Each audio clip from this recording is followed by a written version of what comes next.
Hello, everybody. Welcome to our Thursday webinar with Tracy MacDonald of NJII, New Jersey Innovation Institute, a subset of New Jersey NJIT, Institute of Technology. I'm excited to be here. I'm here as AIA New Jersey's chair for Women in Architecture, and we will be organizing a lot of cool stuff this month. But to kick it off, we have Tracy. Tracy is also has a long relationship with Stacey, so we are actually together um, co-hosting this webinar where Tracy's going to share with us a lot of things going on at the Innovation Institute that can help women upskill and just to tell us about the Institute in general. I'd like to just send a quick shout to Stacey and pass it to Stacey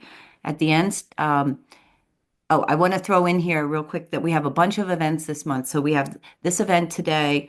Starting Monday, we will go on the AIA New Jersey events calendar. I'll put it in the chat for everybody. Um, but we have things happening Monday. Next Wednesday is a free in-person event at Sub-Zero showroom. We did something similar last year. All allied professionals are welcome to come to it. And Stacey can tell you more about it because it actually starts with equity and then women in architecture are supporting it.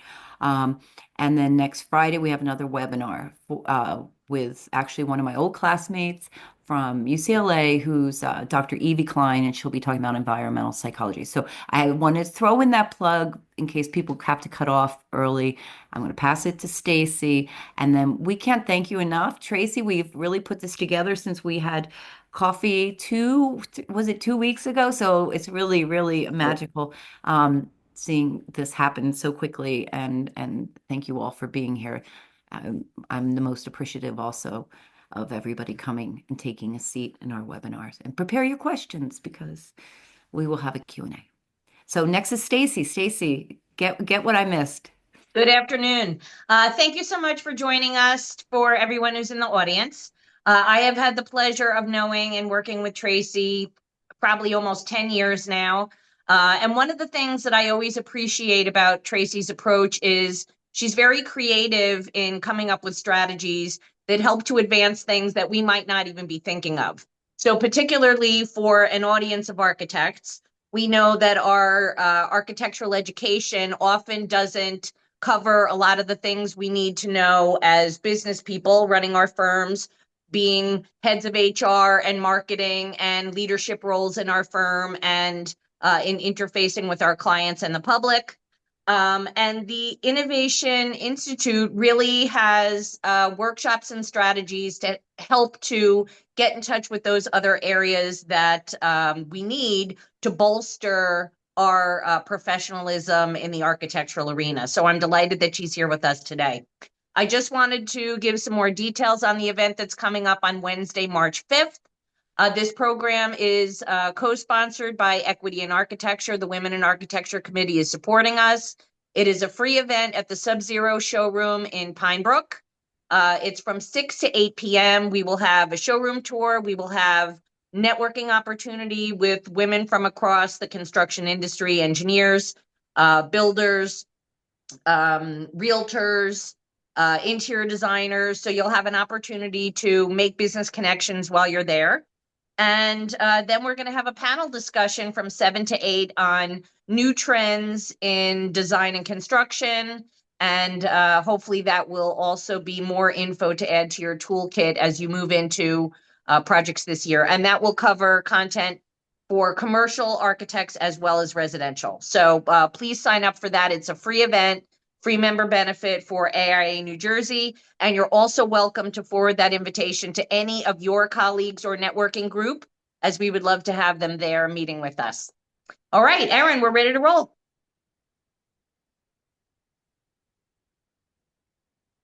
Tracy, it's all you. Oh my goodness. Okay. Get whatever we It, should have said about you that you well, would like us to add. I mean, it's totally fine. Yes, we did. Well, if you want anything done, you ask the busiest person you know, right? And that's probably a woman. So I'm just going to throw that out there. And we did manage to put this together in just a few weeks, but I'm thrilled to be here. So, for the audience, my name is Tracy MacDonald. I am the Director of Custom Training for the Learning and Development Initiative, which, as Erin mentioned, is a collaboration between New Jersey Institute of Technology and New Jersey Innovation Institute. And the big question is, what does that mean? I actually have a little presentation that I think might explain it better because um, people are familiar with NJIT, and I was there for about 9 years. That's how I met Stacey before I came over here, literally across the street. 6 of those 9 years, I worked in the Hillier College of Architecture and Design, which for me was amazing. Every day felt like I was walking into a museum of modern art. So I appreciate the design industry. I appreciate the design field. And the most creative I get is that I knit. So I admire all of you and the amazing things that you create and that you make and that you build and you shape. And to Stacey's point, I've been talking to NJIT alumni for years, and there are many who say, yes, the design education is phenomenal. I know what I'm doing, but nobody taught me how to run a business. Or a year ago, when I came over here, an alum reached out to me and said, okay, AI, what does that mean? What's happening with it? And a year ago, the world of AI was very different from what it is now, but it was 100% the right question. And in the world of, not just technology, but also professional skills, executive skills, as especially women in this field, you all work in what is a predominantly male industry. If you look at architecture, engineering, and construction. So part of what the three of us got talking about is, what does that mean? What does it mean personally? What does it mean professionally? And what are the resources that are out there? So I love my job because I get to create things that didn't exist before. So to that end, I am going to share my screen and just share with all of you a little bit about the Learning and Development Initiative, who we are, what we do, what we have coming up for women and really for anybody. Hold on, I'm just going to make that smaller. So LDI, what do? We connect people to the skills and knowledge that they need to succeed, but you are all capable of reading that. So let's see. So, as I mentioned, we are a collaborative effort between NJIT and NJII. And the reason for that is because once you leave traditional higher education, right, you're all design professionals. So you have, either a 2, 4, or 6 and beyond your degree. And then what happens after that? And that's the case for a lot of professionals. A lot of professionals, we go through, at least in my case, my 4-year bachelor's degree, and then I worked for 30 years. Then I got my MBA, and all of the amazing tools that are there are fantastic, and having the credentials are great. But the way that the world is moving and the way that technology is changing the way that we work has provided the opportunity for teaching and learning and training that goes beyond what lives in the classroom, and also what goes beyond what you're learning in the work environment. So that's where we come in. And so the sweet spot, that's how I like to, if you want a visual, right? Sweet spot between what's out there and that you probably have already used versus something that is more personalized and fits very specific learning objectives. So it's the way that we work is, yes, you have YouTube, you have LinkedIn Learning, you have Coursera. I've used all of them. edX, amazing, fantastic resources. And then also, a bunch of other smaller private organizations. And then there's the master's degrees, PhDs, multiple master's degrees. But when you don't need that level, or you don't have anywhere between $20,000 and $30,000 to spend on it, And you may not have a couple of years. What do you want? You want to know what skills you need now, what skills you can get now to help you in your future and where you're going. And you also want to be able to have immediate applications for these skills. And we don't always get that, but the point of having the workshops and the trainings that we do is so that you walk away with something that you can use now. And we actually just launched our winter and spring workshops. They're phenomenal. You'll see them coming up on a following slide. And I wish I could either clone myself or find an extra 8 or 10 hours in a day so that I have time to actually practice and use these. And I need to make that time because it will make a difference. Um, and just to give an idea also, so aside from training, we also have conversations, kind of like what we're going to have today.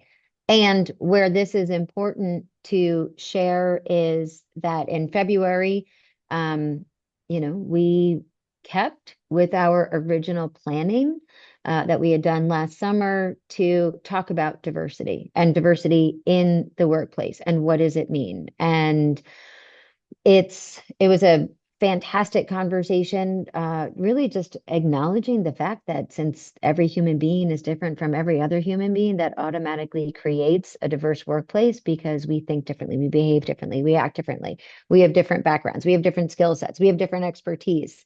And as professionals, we need to find a way to make that work. The one that's coming up tomorrow.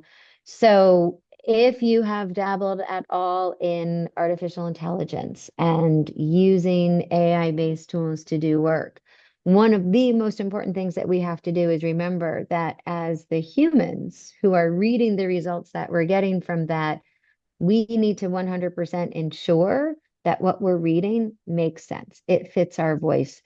Does it pass the logic test? Does something seem crazy and weird? So that's tomorrow's webinar, and that is going to be a conversation kind of like today will be. March is all about women, so it's Women's History Month, and we have two webinars focused on women. And the one on the 27th really is the idea behind that is, you've got a seat at the table. How do you keep it, right? What do we need to do? What do we need to know? It's, it's different. And I don't have a better way to say it than that. I don't have a politically correct way to say it. It's different for women working in a professional environment than it is for men. So we need to have a different mindset going in, and we may need to have different skills so that we can keep that spot, right? Anyway, so those are some things that are coming up tomorrow for last day of February, and then also in March that we're doing. And these are our workshops. So this conversation, just talking about all of these tools. This is where Stacey and Erin and I got very excited for being able to share with you all what is here and what makes sense, what's relevant, all of these things that are coming up. Some of them actually just started. So for example, I sat in on the AI prompting workshop that was earlier this week. And, there are people who are, oh yeah, I use ChatGPT. I drop in my email and I tell ChatGPT to make it sound more professional, or to use big words, or to make it softer, or to not sound so cranky. ChatGPT can do so much more than just that. And that is all under the umbrella of prompting. It's not just what you say, but it's how you say it. How do you layer it? Where do you start? And then where do you get to? And in the end, you're figuring out, okay, I've got all this information. What do I want to do with it? AI for automation is actually happening right now. So for any of you who have ever felt like I often do, which is, wow, I really wish I had an assistant, that there are tools out there that can do that for you. They are not expensive. They don't take a long time to learn how to use. They're out there. And I think in a time when probably a lot of us are trying to do, I'll call it more with less, or In my case, can I avoid bringing my laptop home and working at night? The answer is yes. If you have dabbled and you are using AI-based tools to create pieces, whether it's marketing pieces, or maybe it's concept pieces, or it's a promotional piece, there are rules and new regulations coming from the U.S. Copyright Office that actually protect you and state who owns that work. So if you're doing that, AI and intellectual property will be tremendously important. The gentleman who's running that is actually an IP lawyer and incredibly knowledgeable and very knowledgeable in the AI space. So I think just for anyone who's creative, like if you're just having fun with stuff and you want to make sure that it's yours and it belongs to you, right? We all understand the value of this was my idea, this was my concept. You want to be able to protect that. And the others that are here are really all just learning how to use these tools to get the most out of them. And the best news is that we're offering them, and we didn't do this last fall, but we're doing it for the winter and spring. They are free. So all it costs you is an hour and a half, maybe 2 hours of your time. And just my personal opinion, having sat in on the AI prompting one, um, it the value, I can't even put a price tag on it. I was going through the work and doing the work while in it, and I just kept thinking, wow, this is amazing. This research would have taken me hours, and I don't have hours. So I highly recommend them, and especially for the fact that they're free. And I believe, yes, on this page here, if you take a picture of these QR codes, it will take you to the web pages that list the webinars that are coming up, the workshops that are coming up tomorrow, beginning tomorrow, February 28th. The March workshops will all be up and open for registration, and I highly encourage participation. There's one that's in there that you'll see. There are actually two that I think are well suited for women in architecture. It's about One of them is about how to, I'm actually going to look at my notes because I'm cheating because I can't remember everything. I wish I could. One is called Bold Yet Balanced. Assert yourself with clarity and strength. Sheryl Sandberg talked a lot about the difference between being a leader and being bossy, right? So how do we, especially as women, present ourselves in a strong way and in an assertive way so that we're viewed as appropriately having that seat at the table, right? And then another one is called Talk and Be You, Authentic, Concise, Confident Communication Strategies. I participated in this one as well. And this isn't just, there's a little bit of like, oh, how do I create my elevator pitch in there, right? But as I would say, if there's anybody on here, you've got your own firm, you're presenting, you're competing against others, you need to have your story clear, concise, relatable. And this is all about what do we do before, what do we do during, what do we do after, and why does it make a difference? So those are two that I thought would also be great for this audience. We're doing them in March specifically because it's Women's History Month and we're celebrating women and we're training women and we're teaching women. And I think that they would be super helpful. So I'm going to stop sharing my screen and I, that's all I got.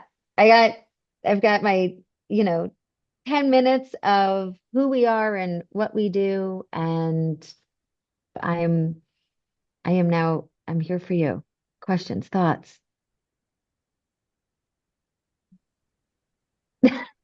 Erin?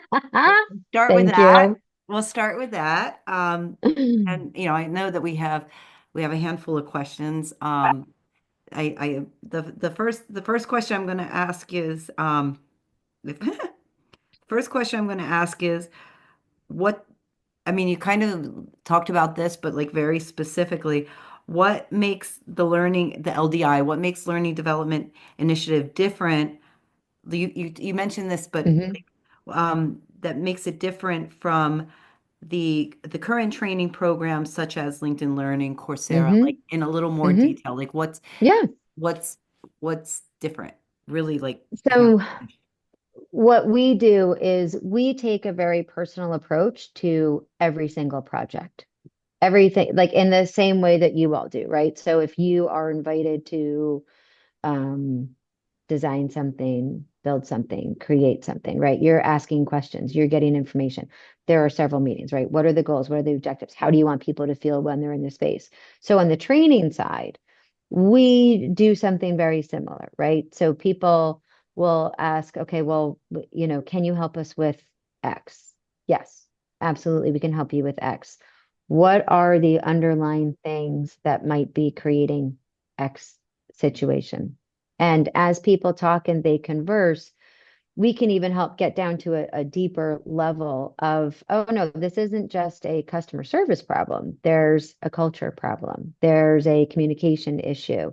Oh, and by the way, okay, maybe there's also a tools problem, right? How you're doing your work. And all of these things, because we're people, contribute to, a day in the life of the work environment. So the way that we work is it's what do you want to learn? Why is it important to be able to learn this? Who do you want to learn it? Right? What do you want them to be able to do with it? And then we're going to bring in our subject matter experts, right? So we work with people who have been in and are in the professional world and in the professional environment, right? So they're living and breathing these same situations that these companies are coming to us with, like, questions, problems, issues. Many of them are professional coaches. Many of them have spent time in industry, and that industry can be either public, private, nonprofit, for profit, right? We have an amazing network of people. And so they're bringing that corporate experience as well as their consulting and training experience to the table to have that conversation. So at a certain point, I pull myself out of the conversation, and the instructors are really getting in deeper and deeper and deeper. And we're working with organizations as a partner, right? And then once the training is done, right? And this can even be like, so in the world of the workshops that I mentioned, let's say that there was a construction firm and they're like, look, we want to know how to prompt, but we want to do it within our industry. And what does it mean? What are the words that we're using? What's the language that we're using? Because that's going to be different from words and language that a financial services company is using, or a technology company is using, or a pharmaceutical company. So we're making the content relatable. We're making it relevant, because people pay more attention when things are relatable and relevant, right? And then we're also coming back 30 to 45 days post learning experience, right? Did this work? Is it working with your team? Are people on board? What are some of the challenges that you're facing? So think about it. If you're a manager, if you're a supervisor, if you're a leader, and you're like, okay, we're going to do this, and people are resistant, right? So even we'll take an AI example, right? So you want to bring AI tools into your organization. Well, there's also change management there. You're moving my cheese. You're asking me to do something different from the way I've always done it. That's hard for people, right? So that's the kind of thing where we I typically, the word's always and never, right? Shouldn't even be in our vocabulary. I typically recommend, let's consider change management as part of this, because it's that's an emotional thing. So different from like, oh, I want to learn how to use ChatGPT and I go to LinkedIn Learning and I'm like, oh, okay, this is how it works and I can prompt and I can do this. If you say to me, well, we are a design firm and we want to learn how to use it and we want to take like, one of our, I don't know, I'm manifesting an idea. We want to take one of our proposals that we lost, and we want to compare it to whatever the profile or something of a competing firm is, and they want, what does that look like? What does that mean? Or if it's, what, I've been working in the I've been helping people with their homes and I've been doing design work for homes, but I want to get into schools. What do I need to do to show my business in that way? What are the words I need to use? What's the language I need to use, right? And so we can talk through that with you so that we are a partner in training. You're not just watching a video and then doing something on your screen and then watching a video and doing something on your screen, right? It's engaging, it's Q&A. And so that's how we're different, because we customize the approach and we customize the results, and we make sure that at the end, what we have given to you is actually working for you, because otherwise you've just wasted a bunch of time and money, and nobody wants to do that. Mm. Right. So one of the things that I find in my business and in talking with other women that I network with is we don't necessarily always know what we don't know. So it's unclear what else is going on out there that could be enhancing our experience because we've not been exposed to it. So for example, a lot of people work, graduate from school, work for a firm, and that firm provides a lot of different resources in HR, in marketing, in business development, in networking, et cetera, et cetera. And then you go out on your own and you're like, oh, I don't know how to do any of those things. And I don't even know where to ask the right questions to be able to expand my upskills into those kinds of arenas. Do you have can you support someone that contacts you, like, in addition to saying, okay, well, here are the courses that are available, I don't really know what that course is going to help me to be able to do before I register? Is there someone who can kind of talk you through giving you a little bit of a, like, here's my scenario, what courses will support the areas that I'm deficient in, without me even knowing necessarily what questions I need to ask for that? The short answer is you're looking at her. So that's me. And this is where, yeah, the conversation is so important, right? And I think especially for small businesses, right? Solopreneurs, entrepreneurs. And I would say that if you leave your design education and you hang your shingle outside that says Tracy MacDonald RA, right? I've put my time in, I've gotten certified, I spent my time in a firm, and now I want to build my own firm, but I don't know where to start with those other things, right? The business part of it, then that is absolutely something that we can help with, right? So let's say like finances, something I'm going to say it's simple, but it's, as a solopreneur, we have people who can teach finances for non-finance managers. So what do you need to know? You need to know what your expenses are. You need to be able to plan out and do forecasting. So some of that might just be, all right, how do I use Excel in a way that makes sense, right? So versus if I go to Microsoft, I'm like, oh, teach me how to use Excel. I don't even know what I do or don't need to know for that. And I could spend 2 hours trying to learn something that I'm never going to use, right? Whereas if you sit down with the person, you have that conversation, right? This is what I'm doing. This is what I'd like to learn. Where do I start? That is something that we can help with, right? Because it's when you own a business, there's, oh my gosh. I mean, so finances, right? I said I picked an easy one. Okay. Well, there's insurance, there's marketing, there's a website, right? There's referrals, and then you get the job, and then you get to spend all of your time designing. But then how do you keep going to get the next job, right? There's only one of you.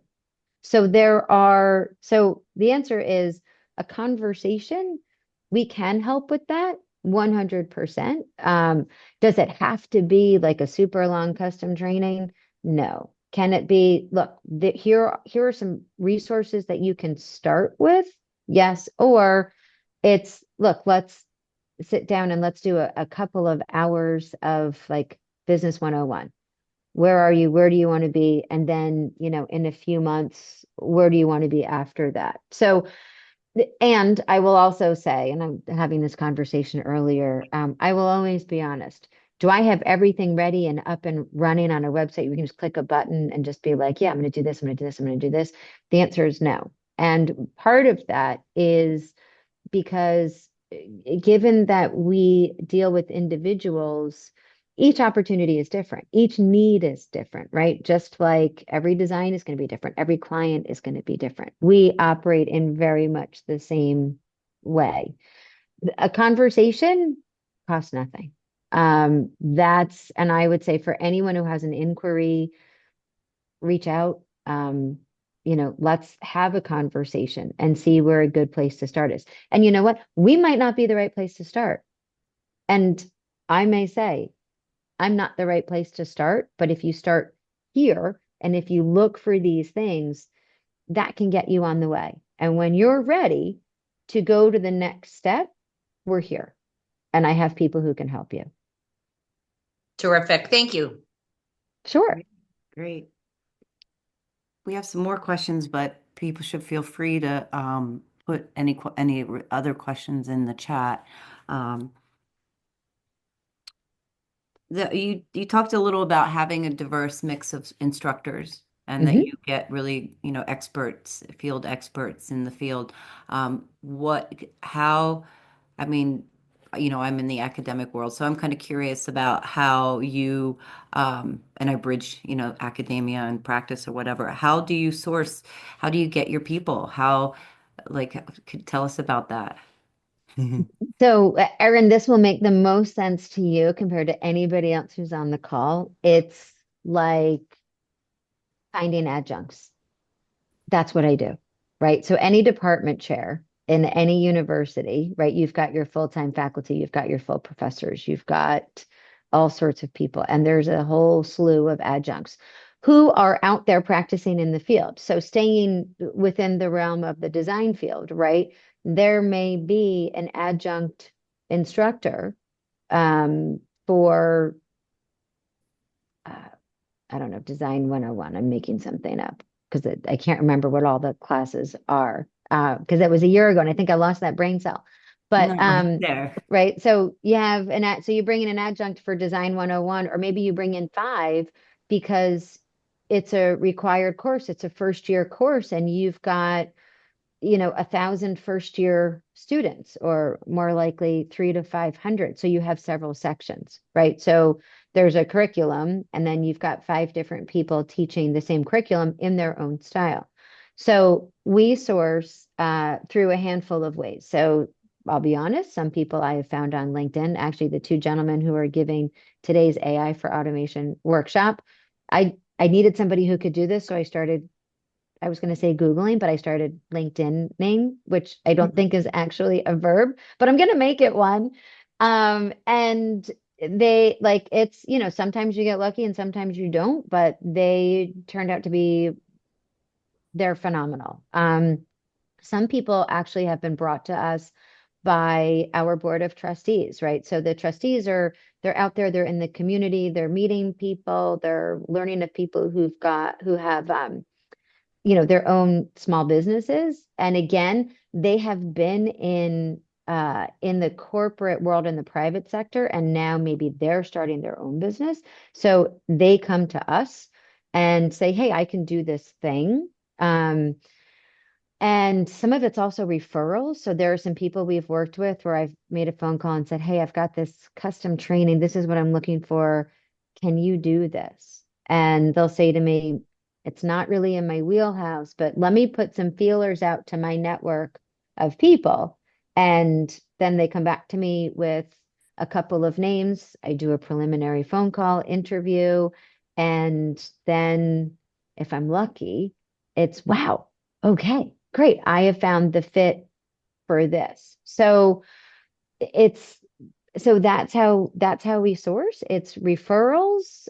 Sometimes it's, hunting and pecking. And sometimes it's referrals from exterior people to us, and sometimes it's referrals from people we're already working with to other people. And that to me, that professional experience is really the most important, because if you haven't been doing it, then you may not be as relatable to the learner as I need you to be, right? Because that's really what it's about. I don't need somebody like doing a bunch of, research like, oh, okay, here, I can figure this out. No, no, no. I need you to do it, have done it, and be able to share it with others. And that's super important. And every person who comes to us, their first interview is with me, and then they have to present and be interviewed by a panel of not me's and me, because I'm in there too. And then they have to be a fit. So one of the things that we do also look for is cultural fit, right? Each organization that we work with has their own organizational culture, their own organizational structure. So whoever we bring in also needs to be relatable, in both directions, right, to that organization. So I won't say that it's a rigorous or arduous process, but nobody is, closing their eyes and putting their finger down on a page in the phone book either. It's because it's important, right? You got to have the right people for the right thing. So that's our process. Great. Great. Thank you. Tracy, I'm very sad to learn that I'm missing the AI prompting course because we're doing this. Oh, Are these courses available on demand later, or do you repeat courses? I haven't gone to the website yet, so I don't know the Okay. structure of any of these things. So Stacey, you're in luck. And come on down. Pulling a little from the prices right there. So one thing that we changed actually this season is many of our workshops are offered multiple times. Great. So even though there was an AI prompting earlier this week, I can tell you that there is another one on March 21st. The AI for automation, that is today. There's another one on March 11th, and then another one on March 25th. AI for growth strategy, we've got one in March, one in April. AI for brand management, one in March coming up. I'll share the website with you. I can even drop it into the chat. I don't, however you want to work it, but there are many options, many days and times. And we did that specifically with the understanding. And actually it was Liza Hope at the PwC event when we first were oh, talking. She was like, oh, I wanted to sign up for your, I think it was also the AI prompting workshop. She said, but I wasn't available. And I realized that by only offering these one day at one time, I had no idea how many people we were missing who just like at the time when you find out that it's happening, if you already have something scheduled, then what? So they're not available on demand currently. And there are several reasons for that, but there are many, many options for all of these events coming up, a bunch of which are on multiple days, multiple times. The webinars we do for people who miss them, we do record them. So even if you register for it, but you don't make it, you'll get an email following later with the recording from it. So, that's always fun just to be able to do that or have it going in the background, kind of like listening to the podcast on the way to work. So that's, yeah. So don't be upset. I've got you. I've Great. got you. Great news. Yes. We aim to please. Great. I'm just going to pause a second and see if anybody in if any of our visitors, any of our attendees have any questions before I go to my list here.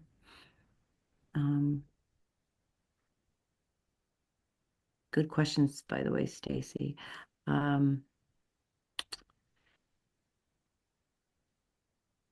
Okay, I have another. Let's see. Let's do this one. Tell me about so people are worried about AI's impact on the future of work and Mm, all the places that AI can automate us possibly out of jobs. I personally am afraid of being ignorant to what could be. Um, and also not able to absorb as much as there is simultaneously and at the, in the right speed, like to know everything AI, to know like what dangers are. So what do you think? And, you know, I mean, here you just went through 5 different courses. What do you think about AI especially like in regards to architecture? Do you think that, mm. ha- you know, are any of these classes or any of these courses, addressing like the future of work for and being, having being replaced and, so on and so forth? Can you speak to that at all? An What do you think about that? excellent question. That's an excellent question. So I've heard a handful of different things I'm going to call it the marketplace, right? The AI marketplace. A year ago, it was, oh, AI is going to replace me. My job's going to be done by a robot. A year later, um, there seems to be a general realization and acknowledgement that no, we're not all going to be replaced by robots. Are there opportunities where an AI-based tool could replace a function of a job that somebody is doing? 100%. And to that, I say, great, because that gives more time for us to do this, right? I was talking to somebody the other day. We're trying to figure something out, and he was actually in the IT department at NJIT, and he was like, "Yeah, I tried to start with the chat bot, but it wasn't answering the question, and I really just need to talk to a human." And I said, "I never use chatbots because I get so frustrated because the chatbot can't understand what I'm asking. The chatbot can't understand my question, right? So as sophisticated as some of these tools get, I don't believe that they will fully replace humans. So that's one. Two, they can save a tremendous amount of time. And that's how I'm looking at these tools, right? So it's, there are manual processes that we all have in our workflows, right? Sometimes, so for example, like from today's webinar, you have a list of people on your Zoom spreadsheet, right? Those who responded they would be here, those who attended, those who did attend, and then somewhere you're going to clean up that list, copy and paste, and send something out, and then maybe drop some kind of a note in somewhere, and you're playing in this spreadsheet. So the AI for automation tool, right? That's the workshop that's going on today. So there are tools that can do all of that for you, right? And communicate with people and send things out on your behalf while you are now going back to Revit and designing whatever your next project is, right? So there's what I'm seeing is that more so than AI-based tools replacing people who know how to use AI-based tools will replace people who don't Hmm. because they will be more efficient. with their time. They will be able to accomplish more in less time and fewer hours, so that then the things that the people need to do, right? Have conversations, or your architects, you're all in the design field. Your AI is between your ears, right? Your creativity, your brain power is coming from within. And then you're taking that information and you're either putting it into a software to create what you want, or maybe you are doing some drafting by hand. You're also the one presenting that design to your client. You're listening to the feedback. An AI-based tool can't do that in the same way. That tool cannot read body language. It can't hear inflection in voices. And I'm actually going to take that last one back, because Yeah. there is Because if probably a I go like tool this enough, the that little can, thumbs yeah, up is going to happen. right. So while the tools can do that, there is still something about the human part of it. So I think that the the best thing that we can do for ourselves is understand which tools work for the jobs that we want to accomplish, right? Which tools work best for that.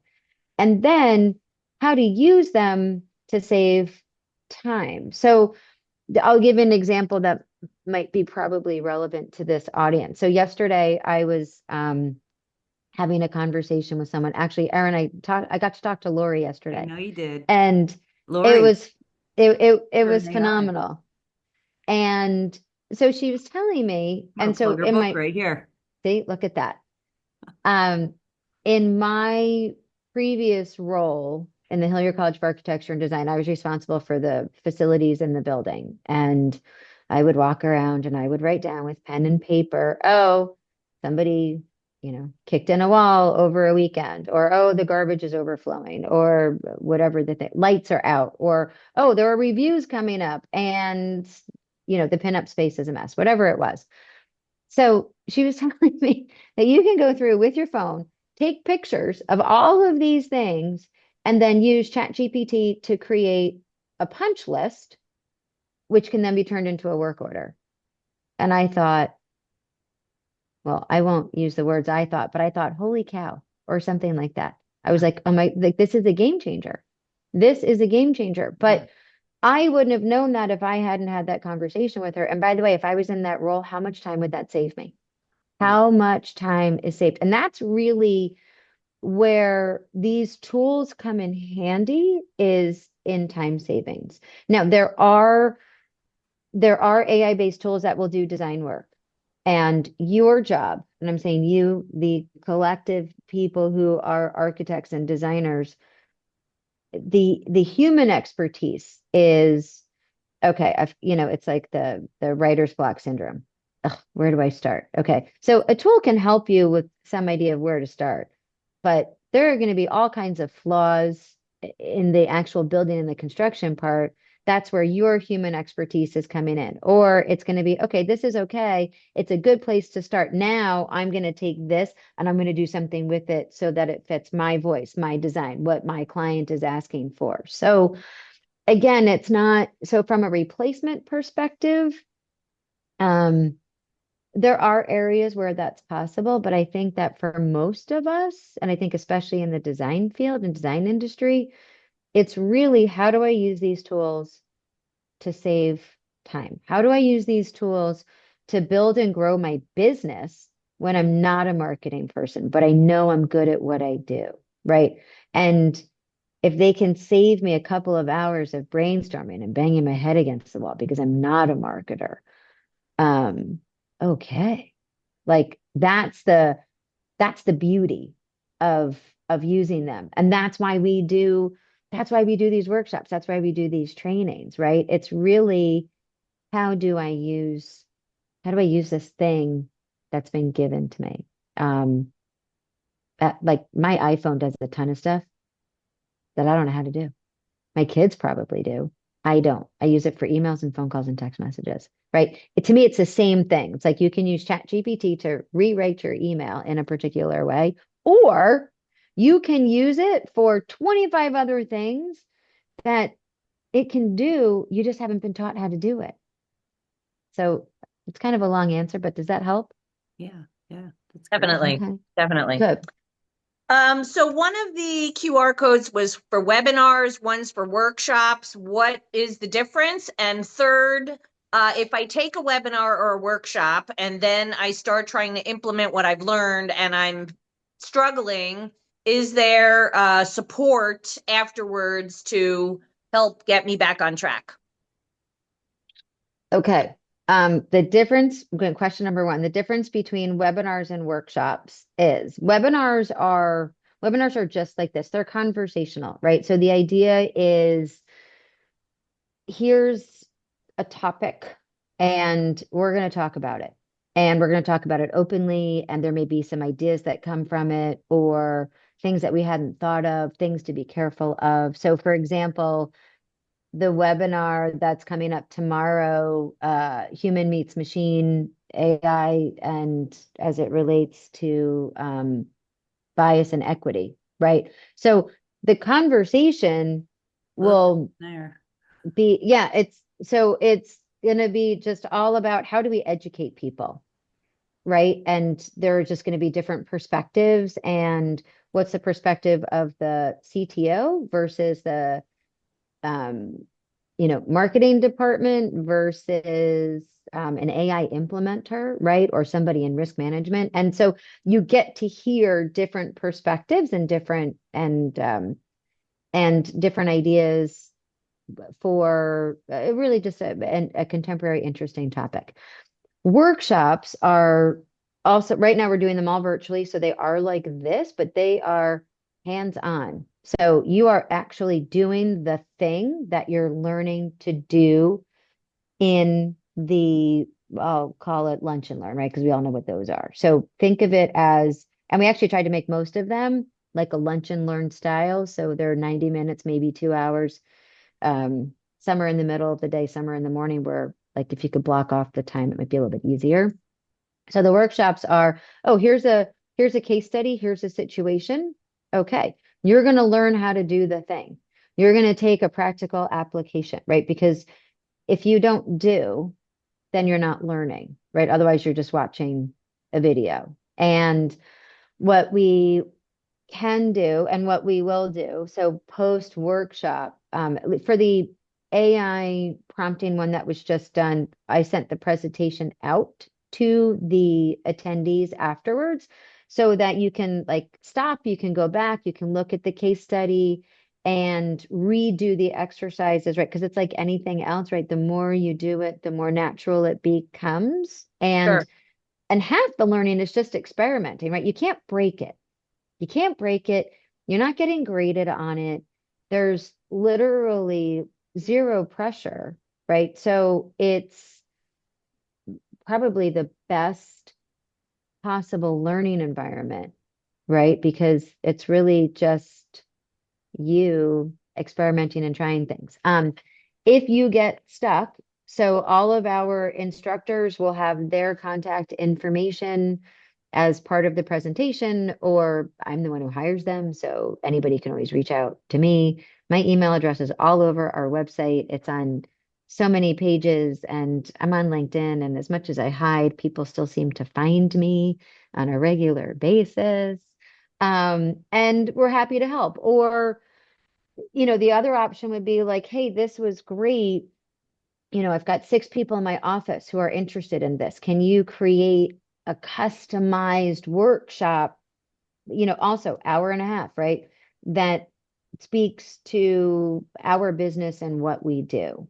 And that's an option as well. The workshops are really, they're intended to give you, it's like that 101 level course. It's an introduction. It's a way to get started and, you know, play with the tool. Thank you. Yeah. Great, great. So I don't see any open questions. It's 1:24, which means we have 6 minutes remaining. So I really urge any of our attendees, assuming that you can, hopefully everybody can ask questions. Hopefully it's open. Um, Well, I think, yeah, I mean, they can type it into the chat or the Q&A. I've been answering questions behind the scenes, administrative questions as we've been going. yeah, I don't see any. Oh, okay, I see. And you've closed them out. You answered four. So I see those. So, okay. So I really appreciate the time. I'm still, I think if anybody's interested, Tracy's a very down to earth, accessible, easy to talk to person. So whether it's questions about like, well, when the free ones are done, how much does it cost? I know I can see you didn't mention money, and I don't know that it's really the place, but I know that, these are accessible, that they're that besides having the free ones, those that cost money or are custom are made to be accessible. So there's nothing, they're not exorbitant like hundreds of dollars or thousands for the individual ones from what I know. But we're not talking about that. But I would say that, if anybody's interested, please reach out to Tracy directly. And um, I'm personally looking forward to attending. It's going to be a very busy month. I think there, it's like you said, the one with the what's it, the human meets AI equity. Like maybe Stacey and I have going to have to like take turns or something so we can like exchange notes because it looks like we could sit on these a lot. So I'm looking forward to attending some of them and. Well, and I will be at Build NYC on the 12th, the first Great. day. Oh, great. So We I didn't would even plug love, that. We I, need to well, plug that.